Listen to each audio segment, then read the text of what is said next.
Good evening and welcome to Crossroads. The Georgia case against Trump is already backfiring. The problem, well, look, aside from some of the, let's say, oddities and how the charges were brought about, which, maybe we'll discuss in the future, there's something more important right now to talk about.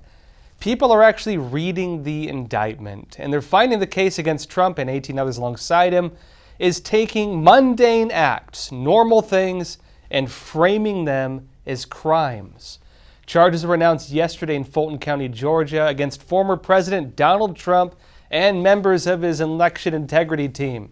They're being charged under the RICO Act, meant to take down the mafia. That was the Racketeer Influenced and Corrupt Organizations Act. Now, these charges are essentially that Trump and his team conspired to change the outcome of the 2020 election by investigating election fraud. And that's because they did this together. They were a corrupt organization, according to the charges, and they now face 41 charges. Here's the Fulton County District Attorney, Fannie Willis, introducing the charges. Every individual charged in the indictment is charged with one count of violating Georgia's Racketeer Influenced and Corrupt Organizations Act through participation in a criminal enterprise in Fulton County, Georgia, and elsewhere to accomplish the illegal goal of allowing Donald J. Trump to seize the presidential term of office beginning on January 20th, 21. Now, aside from RICO, they include solicitation of violation of oath by a public officer, conspiracy to commit forgery in the first degree, and conspiracy to commit filing of false documents. The indictment states that Trump lost the 2020 elections. It alleges as well that Trump and other defendants charged in this indictment refused to accept that Trump lost. And it says they knowingly and willfully joined a conspiracy to unlawfully change the outcome of the election in favor of Trump. And given that as well, they're going to have to prove that Trump knowingly didn't believe the election was rigged. So why is the public up in arms against this? Is it just another case of, partisan politics? People are mad because of partisanship? Not really. Now, judge for yourselves. Let's have a look at the case. Remember, what prosecutors need to prove was that there was a criminal conspiracy, that Trump believed that the elections, in fact, were legitimate. And in order to bring a RICO charge, all they need to show is that there was a common plan and purpose in the group to commit two or more alleged crimes. Now, the case defines the criminal enterprise as Trump's team to investigate election fraud. That's the criminal enterprise. The manner and methods of this so-called criminal enterprise. It includes, for example, making allegations that there was election fraud. This is framed in the indictment as false statements and solicitation. The act of investigating election fraud, they frame this as unlawful breach.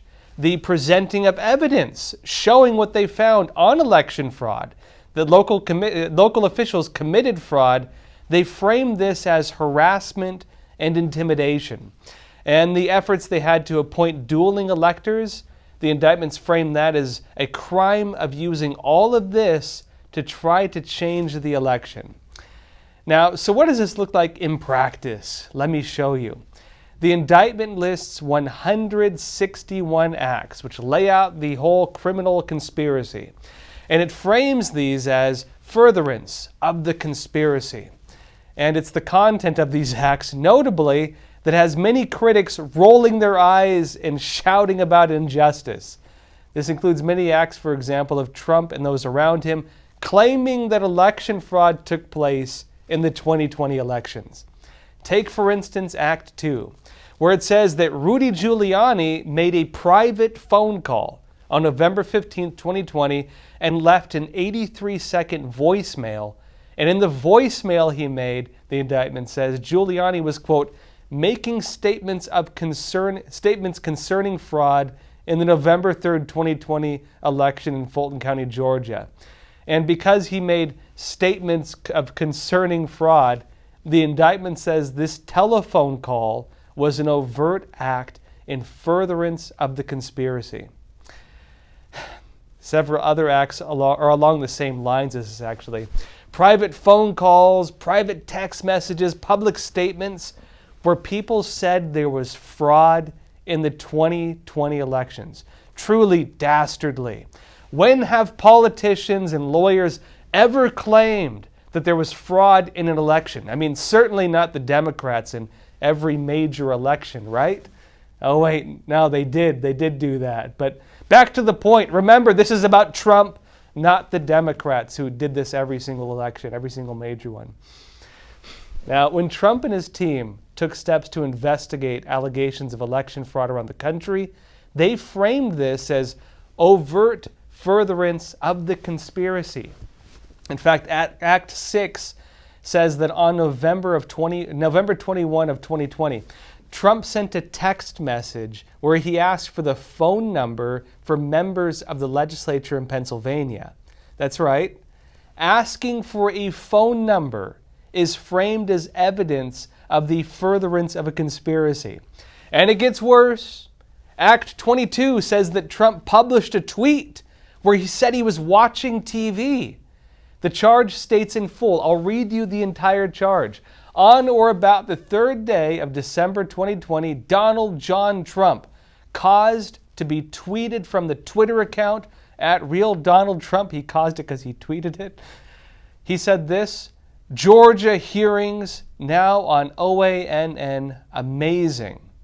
And it says that tweet, it says, quote, this was an overt act in the furtherance of the conspiracy. Act 140 in these charges even suggests that Trump was furthering a conspiracy for making fun of Vice President Mike Pence for not bringing a special election on January 6, 2021. That, notably by Pence's own public statements, would have turned the vote over to the House of Representatives under the legal process. The charge says that when Pence refused to do that, Trump said that Pence would go down as a wimp. The other acts, which are framed as furthering the conspiracy, actually continue in very similar ways to all these. They include things like members of Trump's team tasked with investigating election fraud, doing things like talking about election fraud or showing up in different parts of the United States to investigate election fraud, or publicly stating instances of fraud that they claimed exist based on their investigations. Act 57 even claims that in December 11th of 2020, that David James Schaefer reserved a room for a meeting of the elector nominees. That's right, he reserved a room for a meeting. Now, Trump responded to these charges in a post on Truth Social. He said that in response, he's going to hold a press conference on Monday next week in Bedminster, New Jersey, where he's going to show evidence of fraud. Everything they collected, he says. Trump wrote that in the news conference, quote, a large, complex, detailed, but irrefutable report on the presidential election fraud which took place in Georgia is almost complete, will be presented by me. He added that, quote, based on the results of this conclusive report, all charges should be dropped against me and others. He said there will be a complete exoneration. They never went after those that rigged the election. They only went after those that fought to find the riggers. Now, meanwhile, Trump is still in the race for the 2024 elections. He's still the leading candidate by far among Republicans. And his campaign is, ironically, using the rounds of criminal charges to fundraise and to support Trump's platform that the country needs to be saved, notably from corruption. Now, an open statement from the Trump campaign states, the legal double standards set against President Trump must end. Under the crooked Biden cartel, there are no rules for Democrats, while Republicans face charges for exercising their First Amendment rights. It adds that the indictments are attempting to take away Trump's right to free speech and his right to challenge fraud in elections, something that's never been illegal before. It states, the ones who should be prosecuted are the ones who created the corruption. So far, though, well, the charges actually do look like they're helping Trump a lot more than they're hurting him. Online chatter among the conservative community, for example, shows a fairly broad-scale rally behind Trump, alongside actually accusations that Democrats are weaponizing the justice system, one of the big campaign lines of the Republicans right now. And that the charges themselves, they're saying, are meant to interfere with the elections. Prosecuting Trump is a means of interfering. Even the Republican leadership, notably, is getting behind Trump. Well, everyone, that's it for YouTube for the rest of the episode. Join us on Epoch TV, epochtv.com. We have a sale going on right now, 25 cents for a week. 25 cents, that's it. And of course, there's a lot of information I cannot show you on YouTube. We can't talk about J6, at least not in depth. We can't talk about what really happened in the 2020 elections. This information, most of the other side of the story, aside from what's being shown in the establishment, we cannot show you on YouTube. They will give us a strike. Sometimes they'll even delete videos. And again, there's evidence that's out there that the world cannot see because of this censorship.